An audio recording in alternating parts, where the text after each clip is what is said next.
청함을 받은 사람들이 높은 자리 택함을 보시고 그들에게 비유로 말씀하여 이르시되 내가 누구에게나 혼인잔치에 청함을 받았을 때 높은 자리에 앉지 말라. 그렇지 않으면 너보다 더 높은 사람이 청함을 받은 경우에 너와 그를 청한 자가 와서 너더러 이 사람에게 자리를 내주라 하리니 그때 네가 부끄러워 끝자리로 가게 되리라. 청함을 받았을 때 차라리 가서 끝자리에 앉으라. 그러면 너를 청한 자가 와서 너더러 벗이어 올라앉으라 하리니 그때야 함께 앉은 모든 사람 앞에서 영광이 있으리라. 무릇 자기를 높이는 자는 낮아지고 자기를 낮추는 자는 높아지리라. 아멘. 지난주일 말씀 묵상했던 것처럼 누가복음 14장 1절에서 24절까지는 1절에 보시면 안식일에 바리새인 지도자의 집에서 있었던 사건입니다. 네 가지 말씀이 이어지는데요. 지난주 수요일에 우리가 묵상했던 말씀이 첫 번째 1절에서 6절까지였고요. 오늘 본문 7절에서 11절까지 말씀이 두 번째 말씀이고 12절에서 14절까지 다음 주 수요일에 볼 게 세 번째 말씀이고 15절에서 24절까지가 네 번째. 그러니까 안식일에 바리새인 지도자 두 가지로 번역이 가능하다고 그랬습니다. 바리새인들 중에 지도자급에 있는 바리새인이라고 생각할 수도 있고 바리새인이면서 지도자인 사람, 상당히 높은 지위에 있는, 그렇게 보면 아마도 산헤드린 공회원이 아니었을까 이렇게 추측하는 그러한, 어쨌든 이 사람은 높은 지위에 있는 바리새인인데 자기 집에 예수님과 제자들을 초대했습니다. 점심 식사 초대했죠. 그 집에서 있었던 네 가지의 말씀이 누가복음 14장 1절에서부터 24절까지 되어 있습니다. 여러분 7절을 보시죠. 청함을 받은 사람들이, 그 바리새인 지도자의 집에 초대받았던 사람들이 높은 자리를 택하는 것을 예수님이 보셨어요. 그 자리가 상석이 있고 하석이 있어요. 유대인들 식사하는 모습을 보면 그 사람들의 지위를 알 수 있어요. 3명씩 한 테이블에 앉거든요. 그리고 주인이 가운데 앉죠. 그러면 U자 형태로 이 테이블을 나열해요. 이 가운데 주인이 앉은 테이블에서 양옆으로 U자 형태로 테이블이 나열되겠죠. 대개 왼손을 테이블 위에 기대고 오른손으로 이렇게, 그러니까 반쯤 비스듬히 누워서 그렇게 식사를 하게 되어 있어요. 그런데 주인 바로 왼쪽 편에 있는 사람이 가장 높은 상석이에요. 그리고 주인의 테이블 오른쪽에 있는 사람이 두 번째로 높은 사람이에요. 그 다음 세 번째로 높은 사람은 주인의 테이블 왼쪽에 있는 그 테이블 중에 제일 주인하고 가까운 사람이 3등, 4등, 5등. 그 맞은편 오른쪽에 이쪽 사람이 6등, 7등, 8등.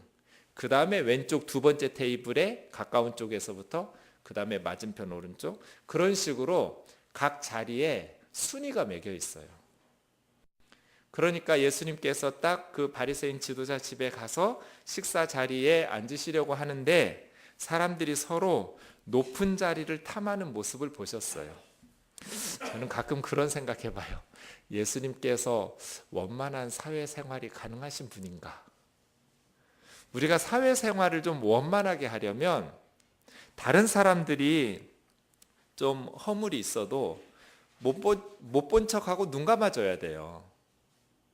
그런데 그 모습을 봤으면 저 같으면 쟤들 왜 저러지? 수준이 낮군. 속으로 생각하고 밥 먹었을 것 같아요.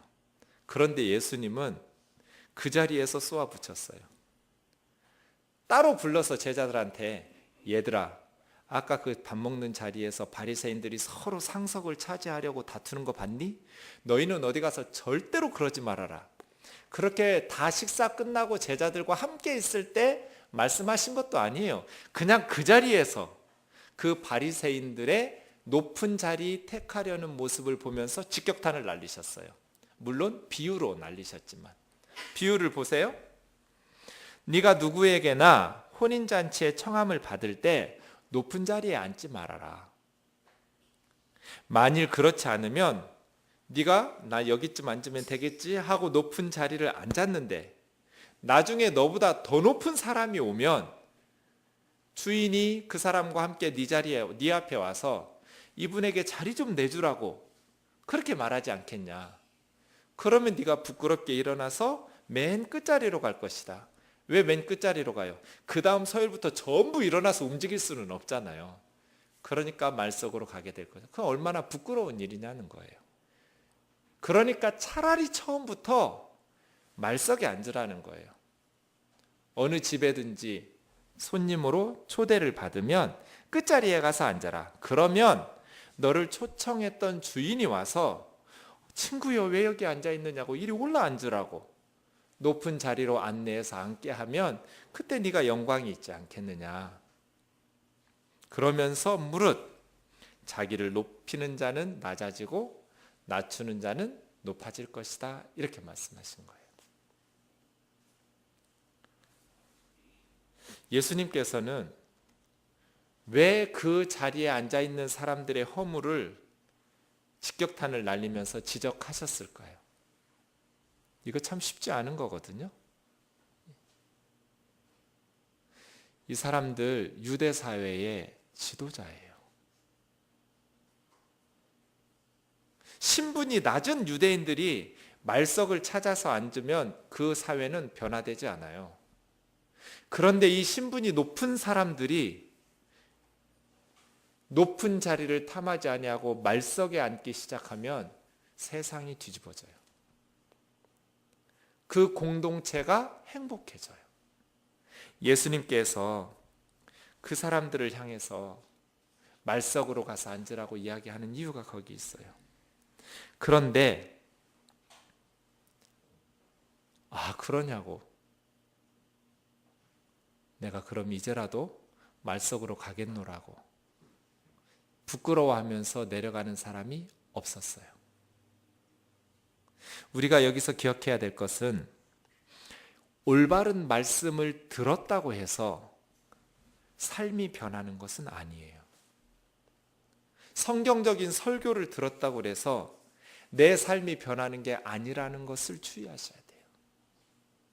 좋은 설교를 들으면 내가 마치 그렇게 변화되어서 사는 것처럼 착각하기가 쉽지만 사실은 올바른 소리를 들은 것과 내 삶을 변화시켜서 올바른 삶으로 고치는 것은 다른 문제예요. 예수님께서 말씀하셨어요.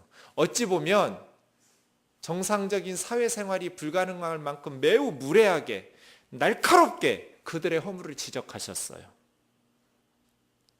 서로 상석을 차지하려고 하는 그들의 허물을 예수님께서 지적하시면서 그들의 교만과 어리석음을 책망하셨어요. 이 예수님의 말씀이 틀렸다고 말할 사람 누가 있겠어요? 옳은 말씀이잖아요. 예수님께서 말씀하신 거 예수님 처음 말씀하신 것도 아니에요. 구약 성경에 다 나오는 얘기예요. 잠언 25장 6절과 7절을 제가 읽겠습니다. 왕 앞에서 스스로 높은 채 하지 말며 대인들의 자리에 서지 말라. 이는 사람이 내게 이리로 올라오라고 말하는 것이 내 눈에 보이는 귀인 앞에서 저리로 내려가라고 말하는 것보다 나음이라. 예수님 말씀하고 똑같잖아요. 그죠?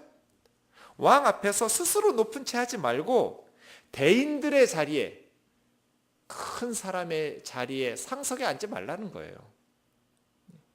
사람이 너에게 이리로 올라와서 앉으라고 말하는 것이 너 저리로 좀 내려가라고 말하는 것보다 낫지 않냐는 거예요. 예수님의 말씀이 지당하신 말씀이죠. 옳은 말씀이에요. 그런데 옳은 말씀을 들었다고 해서 바리새인들이 변했어요? 그런 사람 없어요.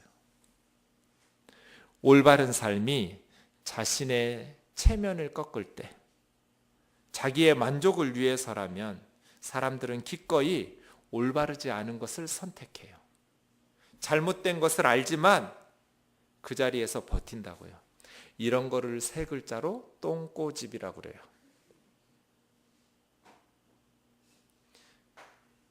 그건 참 못난 거죠.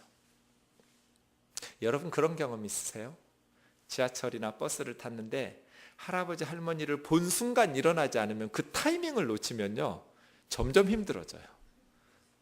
봤을 때 일어나야지. 이리 앉으세요. 이래야지. 그 다음에 자는 척 하잖아요. 그러면 종점 갈 때까지 바늘방석, 가시방석에 앉아야 돼요. 말석으로 가라. 예수님의 말씀을 들었을 때 내가 가겠다고 싸우지 않고 그런 식으로 가야지. 타이밍 놓치잖아요. 힘들어져요. 시간이 지날수록 이제 내려가는 게 힘들어져요. 예수님의 말씀을 들으면 깨달은 순간 바로 고칠 수 있는 스피드, 그러한 용기가 있기를 주의 이름으로 축원합니다. 이건 정말 어려운 거예요. 마음이 건강한 사람이라야 자기의 허물을 깨닫고 고칠 수 있어요. 옳은 소리를 들었다고 해서 누구나 고치는 게 아니에요. 사람들은 그것이 자신의 만족을 충족시키지 못하고 자신의 이익과 자신의 체면과 위신을 깎아내리는 일이라면 안 고쳐요. 사람들 앞에서 내가 여기는 앉아야겠어. 고집 피우죠. 고치려고 하지를 않아요. 첫 단추를 잘못 끼웠으면 다 풀어야 돼요. 빨리 풀수록 좋아요. 모른 척하고 계속 끼우고 내려가면 고집 피우면 고집 피울수록 더 힘들어져요. 그런데 성도님들 중에, 목회자들 중에 이러한 어리석음을 범할 때가 참 많아요. 잘못된 것을 깨달았으면 얼른 다 풀어서 처음부터, 첫 단추부터 다시 잘 맞추셔야 되거든요. 그런데 계속 고집 피워요. 버틸 때까지 버티다가 이제 마지막에 가서 더 이상 어쩔 수 없을 때 호미로 막을 것을 가래로도 막지 못하는 어리석음을 범할 때가 많아요. 주님의 말씀을 듣고 체면이 구겨진다 할지라도 과감하게 우리의 삶을 고칠 수 있기를 바랍니다. 저와 여러분의 마음을 좀 살펴보십시오. 나는 정말 주님의 말씀에 순종할 준비가 되어 있는가? 주님 깨닫게 해주십시오. 제가 고치겠습니까? 고치겠습니다. 이러한 각오가 되어 있는가? 예수님의 말씀을 통해서, 성경의 진리를 통해서 저의 허물을 깨닫게 해주십시오. 제가 기꺼이 고치겠습니다. 그러한 순종의 마음이 준비되어 있어서 말씀 앞에 서는지 우리 한번 살펴보기를 원합니다. 또 한 가지 우리가 본문에서 생각해야 될 것은 자기를 높이려 하지 말라는 것입니다. 자기를 높이려 하지 말고 자기를 낮추는 자가 되라고 말씀하십니다. 자기를 낮추는 자가 되면 세상 사람들이 높여줄까요? 그런 일은 없습니다. 경쟁 사회잖아요. 우리가 스스로 말석으로 내려가면 그 자리 너한테 참 잘 어울린다 그렇게 말하지, 이리 올라와서 앉으라고 말하는, 자기 자리 양보해 주는 사람은 거의 없습니다. 그래서 이 세상은 자기 피할 시대입니다. 겸손하게 내려가면 그냥 뭉개지, 짓밟지, 귀하다고 높여주지를 않습니다. 10절 말씀을 보시면 누가 높여줍니까? 자리에 앉은 손님들이 높여주는 것이 아니라 너를 청한 자, 주인이 높여주는 겁니다. 우리의 삶은 주님이 높여주시는 거죠. 세상 사람들이 우리 겸손하다고 높여주지 않습니다. 성경은 한 번도 우리에게 높아지라고 말씀하신 적이 없습니다. 놀랍게도 하나님께서 높여주시는 거지 우리 스스로 높아지기 위해서 힘쓰라는 말씀이 없습니다. 우리의 신앙이 높아지는 것을 목표로 해서는 안 됩니다. 그것은 하나님께서 각 사람에 따라서 형통하게 하셔서 높이시기도 하시고 낮추시기도 하시는 것은 하나님의 뜻에 있지요. 그러니 높여주겠지 하고 말석에 내려가는 것, 높여지기 위한 그러한 목적을 가지고 밑으로 내려가는 것도 옳지 않습니다. 그래서 저는 그랬으면 좋겠어요. 열심히 노력해서 하나님께서 높여주시면 교만하지 않고 그 힘을 가지고 많은 사람들을 섬기고 또 열심히 노력했음에도 불구하고 하나님께서 높여주지 않으셔서 뭐 중하위권이나 아니면 말석으로 이렇게 그러한 삶을 살게 하시면 나는 저렇게 많은 사람들을 높이면서 그러한 삶을 살게 하시니 행복하다. 이러한 사람이 되었으면 좋겠어요. 우리의 삶의 목표가 높아짐을 위한, 경쟁에서 이기기 위한, 남보다 더 우월한 사람으로 인정받기 위한 투쟁이 되지 않기를 원합니다. 그런데 이것은 참 어렵습니다. 저희 어머님이 평생 못 해본 것이 여성교회 임원입니다. 저희 어머니는 6.25 때 갑자기 저희 외할아버지가 일찍 돌아가셔서 큰오빠 집에서 살았는데, 큰오빠가 사업하니 어쩌니 하면서 여기저기 다니느라고 막내 동생 학교를 못 보냈어요. 처음으로 초등학교에 데리고 간 때가 10살이에요. 선생님이 물었어요. 너 몇 살이냐? 10살인데요. 그래서 3학년에 집어넣었어요. 학교 한 번도 간 적이 없는데. 그래가지고 저희 어머님이 3개월을 버텼어요. 하나도 못 알아듣는데, 기억 니은도 모르는데 3학년에 넣으니까 얼마나 힘들었겠어요. 그러다가 스스로 학교를 포기하셨어요. 글을 못 띄웠어요. 3개월 학교 다닌 게 전부예요. 그래서 저희 어머니는 처녀적부터 예수님을 믿었지만 자기보다 나중에 믿고 믿음이 연약한 분들이 다 뭐 서기도 하고 임원도 하고 회장도 하고 부회장도 하고 그러시는데, 저희 어머니는 한 번도 여성교회에 서기나 회계나 이런 게 평생 평회원이었어요. 임원을 할 수가 없어요. 글을 모르니까. 그래서 저는 공부를 열심히 했어요. 우리 어머니의 한을 풀기 위해서. 저희 아버지는 중학교 나왔는데 3학년 때인가 그 칠판 오른쪽 끝에다가 선생님이 한 글자씩 한문을 가르치기 시작했어요. 하루에 한 글자. 어느 날 아버지한테 물었어요. 그랬더니 몰라서 물었는데 아버지가 가르쳐 주시는 거예요. 그게 너무 기분이 좋았어요.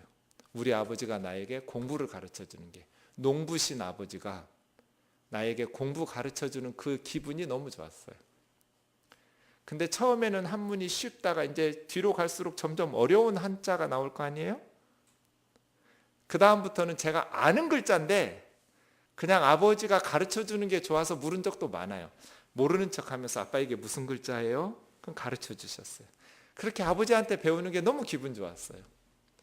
어느 날 알면서 또 물어봤어요. 아빠 이건 무슨 글자예요? 근데 우리 아버지가 성질을 내셨어요. 갑자기 화를 내시는 거예요. 근데 저 억울하기보다는 좀 서글펐어요. 이제 우리 아버지 지식이 끝났구나. 그 뒤로 여쭤본 적이 없어요. 저는 초등학교 3학년 때 우리 아버지를 능가했어요. 아버지는 공부를 안 하시고 농사 지으니까 저는 계속 공부하는 학생이고요. 어머니 아버지에 대한 어떤 그 공부 열심히 했어요. 다른 아이들보다 공부를 더 잘해야 됐어요. 나는 우리 엄마 아빠가 못 배웠으니까. 가끔 논밭에 가서 어머니 아버지 일손을 도와드리면 너무 힘들죠. 어린아이에게 농사는 너무 힘들잖아요. 근데 우리 엄마 아빠는 날마다 새벽부터 저녁까지 이 일을 한단 말이에요. 그러니까 회사 다니는 부모의 아이들보다 농사지어서 공부 가르쳐주는 우리 엄마 아빠보다 우리 엄마 아빠의 아들인 나는 공부를 더 잘해야 된다. 그런 경쟁심이 있었어요. 공부는 하나도 재미없었어요. 근데 재밌는 건 뭐냐? 다른 애들보다 더 잘하는 게 재밌었어요. 경쟁심. 그래서 상석에 가는 거. 그래서 어머니 아버지한테 기쁨 드리는 거. 나는 우리 아들이 공부를 잘하니까 밭에서 일해도 하나도 힘들지가 않아. 제가 늘 어릴 때 좀 재수 없으세요?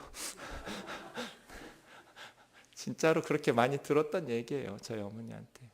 우리 아들이 공부를 잘해서 논밭에서 일해도 엄마는 하나도 힘들지 않다고.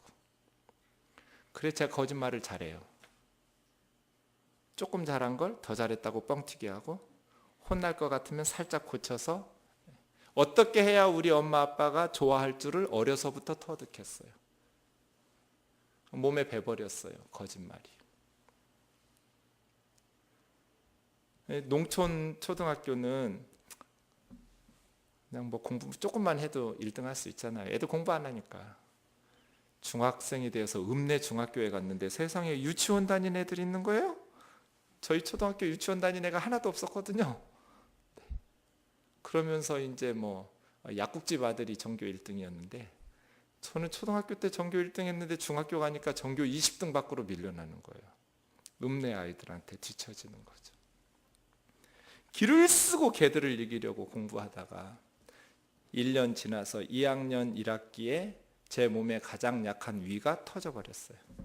남들은 궤양이 될 텐데 수술해서 열어보니까 위 벽이 얇고 위 기능이 약해요. 선천적으로. 위액이 배 밖으로 다 나와버렸어요. 그래도 어쨌든 병실에서도 거꾸로 책을 들고 시험 공부했어요. 중간고사를. 중학교 졸업할 때 기를 쓰고 전교 1등을 했어요. 1, 2, 3학년 통틀어서 총점수로. 왜냐하면 그게 저의 목표니까. 그래야 우리 어머니 아버지를 기쁘게 해줄 수 있으니까. 전라북도에서 공부 잘하는 아이들은 전주로 모여요. 김제에서는 또 1등을 했는데 전주에 가니까 또 10등 밖으로 밀려나요. 기를 쓰고 공부하다가 이번에는 좀 터지는 순간이 빨라졌어요. 고등학교 때라 1학년 2학기 때 터졌어요. 또 수술했어요. 서울대학을 쳤어요. 떨어졌어요. 재수했어요. 그런데 시험 2달 앞두고 또 터졌어요. 이제 수술할 수도 없어요. 그렇게 살았어요. 경쟁. 지식을 통해서 나를 부유하게 하고 실력 있는 사람이 되어서 많은 사람들을 유익하게 하는 삶을 살아야겠다는 생각 없었어요. 남을 돕는 삶을 살아야겠다는 생각 없었어요. 이겨야 된다는 생각 가지고 있어요. 상석으로 올라가야 된다는 생각으로 공부했어요. 그러니까 몸이 계속 약하니까 위가 터진 거예요. 누가 그렇게 시킨 것도 아니에요. 저희 부모님은 제 몸이 약하니까 공부하라는 소리를 한 번도 해본 적이 없어요. 제가 그렇게 하는 거예요. 전도사가 됐어요. 자, 이제 세상의 경쟁이 끝났을까요? 그런 줄 알았어요. 3년 만에 졸업한 대학의 홈커밍 데이를 갔어요. 저는 CCC라는 선교단체 출신이에요. 신대원에 있을 때는 다 교육전도사니까 생활이 고만고만해요. 교회 교육전도사들. 큰 교회라고 그래서 힘줄 것도 없고 작은 교회 교육전도사라고 그래서 기죽을 것도 없어요. 자기가 담임 목사가 아니니까. 다 고만고만하게 그냥 행복하게 살았어요. 그런데 저는 일반 대학 나왔거든요. 3년 만에 졸업하고 홈커밍 데이에 갔는데 겨울에 제 친구들, 선후배들 대부분 좋은 직장 다녔어요. 자기들 사는 얘기 한 거예요. 남 힘들게 하려고 한 게 아니에요. 그냥 자기들 어디서 살고 뭐 하면서 살고 어떻게 사는 거 이야기하는데 내가 제일 못 사는 거예요. 그때 저는 월급이 한 달에 43만 원이었어요. 그걸로 세 식구가 살아야 돼요. 그런데 내 친구들은 10배도 더 많은 돈을 벌기도 하고 많이 받죠. 회사가 좋으니까. 친구들이 그렇게 말하고 선후배들이 그렇게 말할 때 제가 마음속으로 뭐라고 그랬냐면 너희야 세상에 취해 사니까 그렇지 너희들이 새벽 예배를 다니겠니? 금요 철야를 하겠니? 그렇게 무시했어요. 물어보지 않고 제 생각에 그랬어요. 정말 새벽 예배 갈 수도 있잖아요. 직장 생활하면서. 그렇잖아요. 끝나고 지하철 타고 집에 오는데 제 자신이 너무 혐오스러웠어요. 토하고 싶더라고요. 너무 역겨웠어요. 세상적으로 다른 선후배와 친구들보다 내가 세상적으로 가난하게 살고 어렵게 산다고 신앙적인 것을 가지고 내가 잘하는 것을 가지고 맞서서 그 친구들과 선후배들을 이겨먹으려고 하는 거예요. 그렇게 나를 변호하고 나의 합리화를 시키려고 하는 거예요. 내가 진짜 무서웠어요. 내가 정말 무서운 목사가 될 수 있겠구나. 하나님의 이름으로 내 만족을 추구하면서 살 가능성이 매우 높겠구나. 내가 정말 무서운 놈이 될 수 있겠구나. 하나님의 일을 한다고 하면서도 내가 세상적인 나의 욕망을 추구하면서 살 가능성이 매우 많겠구나.